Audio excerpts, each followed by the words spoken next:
ക്രിസ്ത്യാനികൾക്ക് വേണ്ടിയിട്ടില്ല. അവരവരുടെ മതസമൂഹത്തിലുള്ള ആൾക്കാരെടുത്താണ് പറയുന്നത് ലാ ഇലാഹ ഇല്ലല്ലാഹ് മുഹമ്മദ് റസൂൽ എന്നാണ്. നിങ്ങളുടെ മുഹമ്മദ് നിങ്ങളുടെ റസൂലാണ്. അതേപോലെ തന്നെ ലാ ഇലാഹ ഇല്ല ദൈവം ഒരു ദൈവമല്ല മറ്റൊരു ദൈവമില്ല എന്ന് പറയുന്നത് ഹിന്ദുക്കളെടുത്തല്ല. അത് അവരുടെ മതവിശ്വാസത്തിലാണ് അവർ പറയുന്നത്. അവർ ഓണം ആഘോഷിക്കരുതെന്നല്ല അവരുടെ മതവിശ്വാസക്കാരെടുത്താണ് പറയുന്നത്. അത് ഹിന്ദുക്കളെ നിങ്ങൾ ഓണം ആഘോഷിക്കരുതെന്നല്ല പറയുന്നത്. ക്രിസ്ത്യാനികളെ നിങ്ങൾ ഇത് ക്രിസ്മസ് ആഘോഷിക്കരുതെന്നല്ല അവർ പറയുന്നത്. അവരുടെ മതവിശ്വാസികളെടുത്താണ് പറയുന്നത്. അതുകൊണ്ട് അവരുടെ മതവിശ്വാസങ്ങളെടുത്ത് പറയണ്ടേ? അവർക്ക് ഇഷ്ടമുള്ളവർ പറയും. നീക്ക് ഓം നമോ നാരായണ എന്ന് പറയുന്നത്. ഈ അസ്സലാമു അലൈക്കും എന്ന് പറഞ്ഞാൽ സമാധാനം നിന്നോടൊപ്പം എന്നാണ്. സമാധാനം നിന്നോടൊപ്പം. അത് എല്ലാവരും പറയുന്നില്ലേടാ. ജിജി മറിയോട് ആ മറിയ ചെറിയ എന്ന് പറയുന്നുണ്ട്. അത് ക്രിസ്ത്യാനികൾ പറയുന്നത്. അവരുടെ ഭാഷയെ പറയുന്നത്. ഇവർ അറബിക്കിൽ പറയുന്നു. അറബിക്കില് അള്ളാഹു എന്ന് പറഞ്ഞാൽ ദൈവം എന്നാണ് അർത്ഥം. ഓം നമോ നാരായണ. ഞങ്ങളാരും കംപ്ലൈന്റ് ചെയ്യുന്നില്ല. ഓം ജയ ജഗദീശ ഹരേ സ്വാമി ജയ ജഗദീശ ഹരേ ഞങ്ങൾ കംപ്ലൈന്റ് ചെയ്യുന്ന. അസ്സലാമു അലൈക്കും വറഹ്മത്തുള്ളാഹി. സഹോദരങ്ങളെ, പുള്ളിയുടെ വീഡിയോ ഉണ്ടല്ലേ, എനിക്കൊരുപാട് സന്തോഷം തോന്നി. കാരണം ഇദ്ദേഹത്തിന്റെ പല വീഡിയോസുകൾ നമ്മൾ കണ്ടിട്ടുണ്ട്. ഇസ്ലാമിനെ കുറിച്ചാണെങ്കിലും പരിശുദ്ധമായ ദീനിനെ കുറിച്ചാണെങ്കിലും മുസ്ലിമിനെ കുറിച്ചാണെങ്കിലും പറയുന്ന പല വീഡിയോസുകൾ നമ്മൾ കാണാറുണ്ട്, കണ്ടിട്ടുള്ളതാണ്. എല്ലാ വിഷയത്തിലും ഇടപഴകുന്ന ഒരാളാണ്.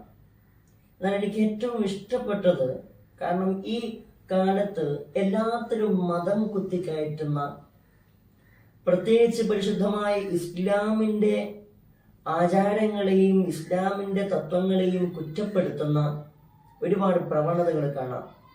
അതിലൊന്നാണ് പരിശുദ്ധമായ ബാങ്ക് വിളി.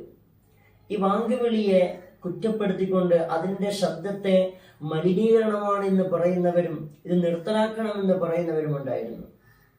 അതിനെക്കുറിച്ചൊക്കെ ഇദ്ദേഹം തുറന്നടിക്കുന്നത് കണ്ടപ്പോൾ വളരെയേറെ സന്തോഷം തോന്നി. ഞാൻ എൻ്റെ കൂടെ പറയാൻ ഉദ്ദേശിക്കുന്നത്, എല്ലാ മതക്കാരും അവരവരുടെ ആചാരങ്ങളെ ബഹുമാനിക്കുന്നവരാണ്. എന്നാൽ പരിശുദ്ധമായ റസൂൽ സല്ലല്ലാഹു അലൈഹി വസല്ലമ തങ്ങൾ തന്നെ നമ്മളെ പഠിപ്പിച്ചിട്ടുണ്ട്, ഖുർആൻ പോലും പഠിപ്പിക്കുന്നതാണ്, ഒരിക്കലും മറ്റൊരു മതത്തെ നിങ്ങൾ കുറ്റം പറയാൻ പാടില്ല, അവരുടെ ആചാരങ്ങളെ കുറ്റം പറയാൻ പാടില്ല, അവരുടെ ദൈവങ്ങളെ കുറ്റം പറയാൻ പാടില്ല. കാരണം നമ്മൾ അവരെ പറയുമ്പോൾ അവർ തിരിച്ചു പറയും. അപ്പൊ ശരിക്കും നമ്മുടെ ദൈവം, അതായത് അള്ളാഹുവിനെ മറ്റൊരാളെ കുറ്റം പറയാൻ ഞാനായിട്ട് വടി കൊടുക്കുന്ന അവസ്ഥയുണ്ടാകും. അതൊരിക്കലും ചെയ്യാൻ പാടില്ല. പരസ്പരം സ്നേഹത്തോടെ പരസ്പരം സാഹോദര്യത്തോടു കൂടി ജീവിക്കേണ്ടുന്ന ഒരു കാലമാണ്. കാലം എന്നല്ല ഒരു നാടാണിത്. നമ്മൾ അങ്ങനെയാണ് ജീവിച്ചു പോന്നത്.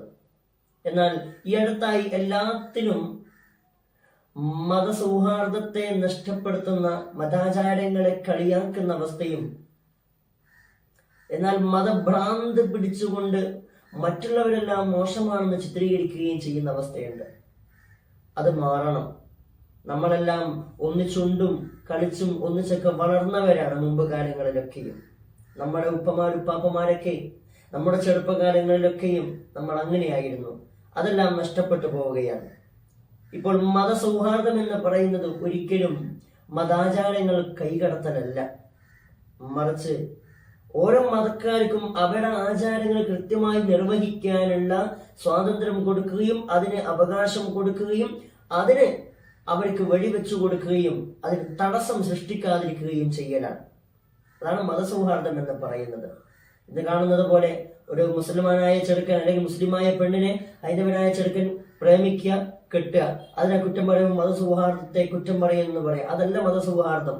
ഒരു വീട്ടിൽ അച്ഛനമ്മ അല്ലെങ്കിൽ ഉപ്പ ഉമ്മ അവരുടെ മക്കളെ വളർത്തി വലുതാക്കുമ്പോൾ അവർക്ക് ഒരുപാട് ലക്ഷ്യങ്ങളുണ്ട്, ഉദ്ദേശങ്ങളുണ്ട്, ആഗ്രഹങ്ങളുണ്ട്.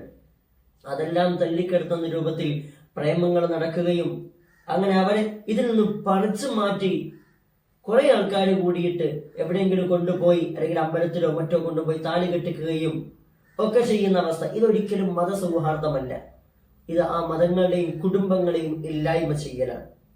അവിടെ ഓരോ മതക്കാർക്കും അവരുടെ ആചാരങ്ങളനുസരിച്ച് ജീവിക്കുമ്പോൾ അതിന് സപ്പോർട്ട് കൊടുക്കുക, അവർക്ക് ജീവിതത്തിൽ അയൽവാസികളുണ്ടെങ്കിൽ അവരെ സഹായിക്കുക. ഇതൊക്കെയാണ് മതസൗഹാർദ്ദം. നമ്മൾ മനസ്സിലാക്കേണ്ടതും. ഒരിക്കലും ഒരു മതക്കാരുടെയും ആചാരങ്ങളെ കുറ്റപ്പെടുത്താൻ പാടില്ല. സൂക്ഷിക്കുക.